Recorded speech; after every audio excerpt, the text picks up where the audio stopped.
this is Patrick from Peculiar Games.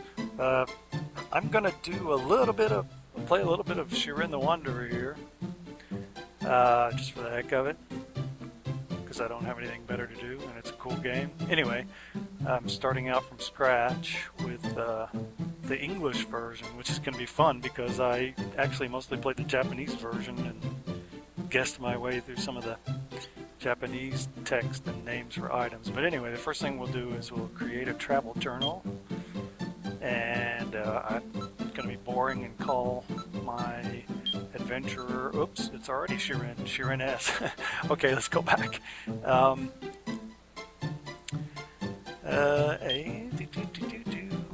Is that what I wanted to do?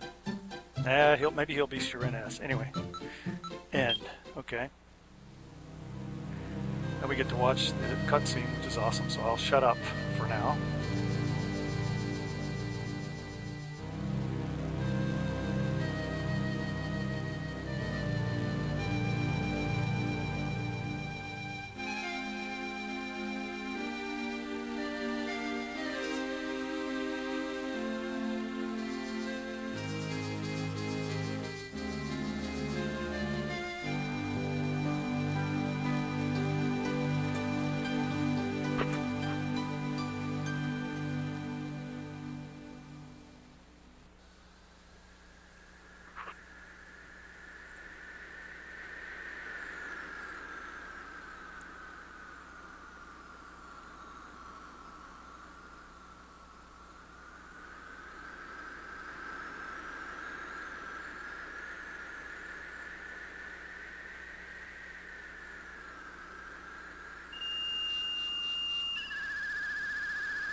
Okay, I'm back.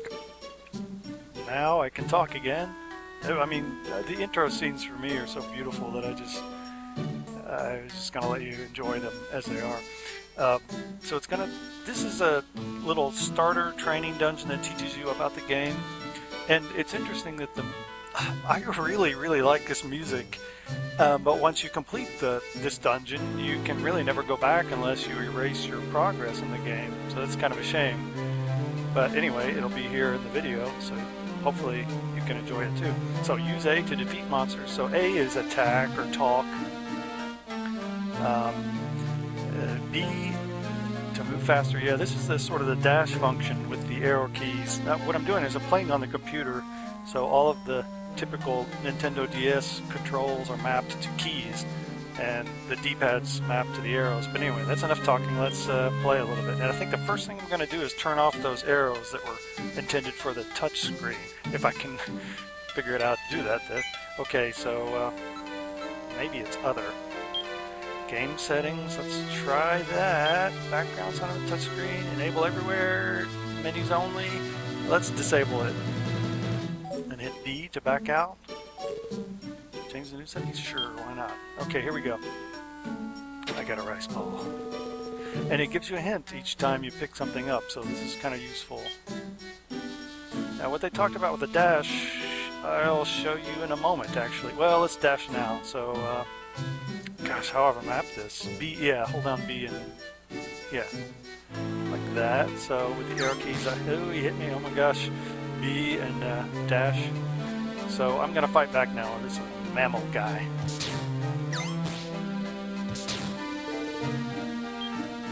Walking restores hit points, that's good. And yeah, like I say, it's gonna be difficult for me to remember what things are in the English versions, since I mostly play the Japanese version, but I'm still okay for HP right now. Oh gosh, it may not be soon though.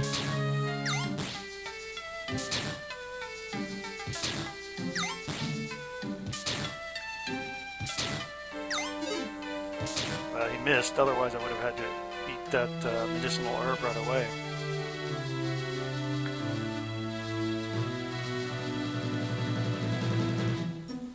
Dash, dash.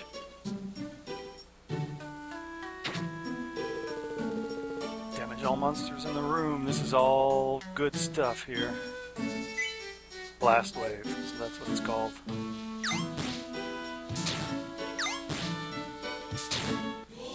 Whoa! I leveled up. I love that sound.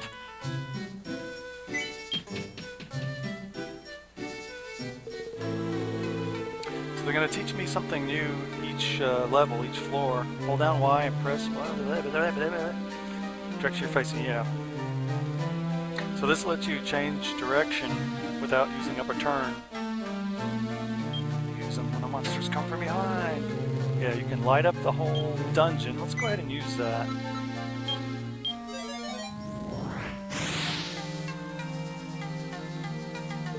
And here they're going to teach me to walk diagonally. This was an interesting thing about the Nintendo DS with the D-pad. It's tricky sometimes to go diagonally, so they did this really clever idea of having sort of a shift key, the right shoulder button. Now I've mapped that actually to match my game, which is sort of an homage to Shiren. Anyway, I use the D key in place of the right shoulder, but and again, enough talking. So if I hold down D, it's going to show these arrows, or right shoulder button if you're using a controller, and then it's very easy to hit the up arrow and right arrow and go diagonally. It's very important to get that down when your HP is low and you're fighting monsters, because one wrong move and you could be dead. Okay, I didn't really pay attention to what I just picked up. Oh, wood shield, yeah. Let's go ahead and equip the shield. That's a great thing about Shiren, is that it has overlay graphics for all of the different items you equip, and even different sounds for the weapons that you can pick up and swing. And I don't know, it's a nice touch. It's an actual video game as opposed to just an old school computer game.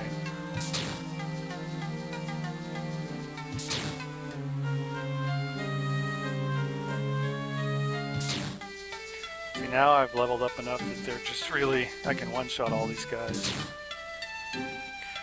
I'm gonna try this little trick here. If I walk over, well, let's go ahead and do it the way they want me to. I'll just walk over it and bam, I got money in my wallet. I'll show you a trick later that becomes really helpful for using the money as a weapon, actually.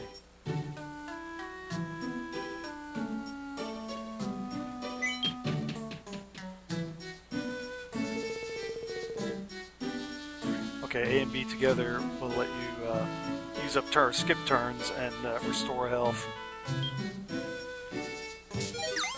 I think I used that a lot when I was playing on the DS, but sometimes it's more fun to just walk back and forth and enjoy the animation.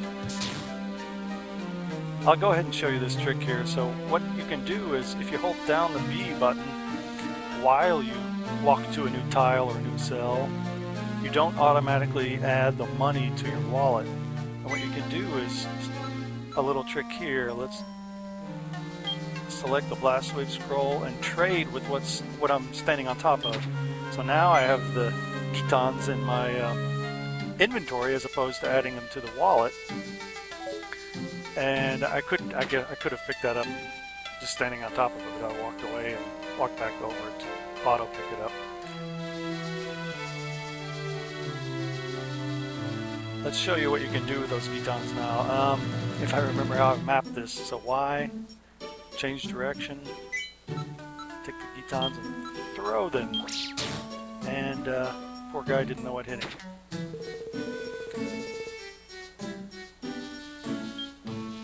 Let's try that. So dragon herb. What happens if I do that? Eat that. Oh my gosh. So much fun. Okay, I finally got a, well, I was going to say sword, it's a cudgel. Let's equip that, and now I can really mess up some monsters even more. But it looks like I've reached pretty much all the rooms in this dungeon, so I will head for the, I'll head for the exit.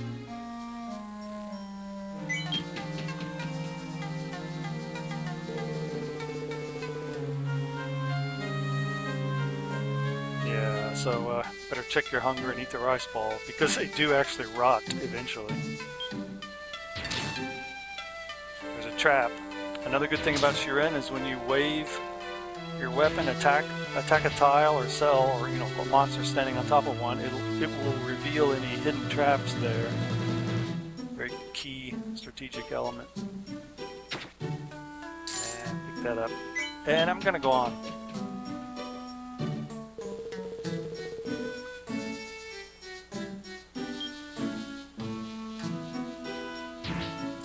Make him come to me.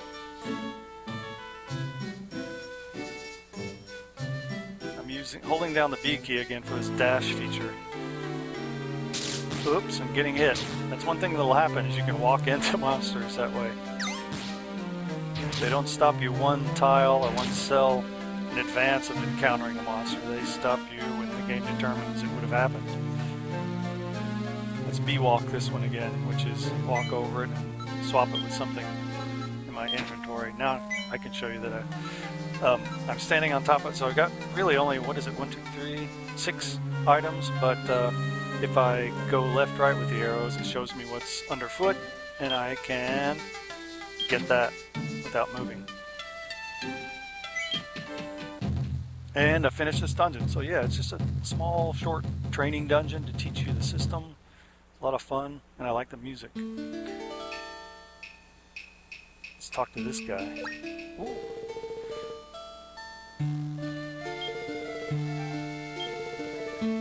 This is another interesting thing about Shiren is, as far as I can tell, the protagonist, Shiren himself, never speaks. And that's something I think is really cool for some reason. Copa does all the talking, his little weasel friend.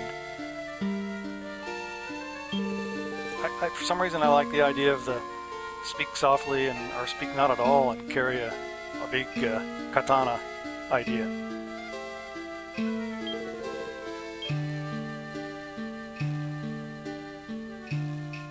So here I am in the main village.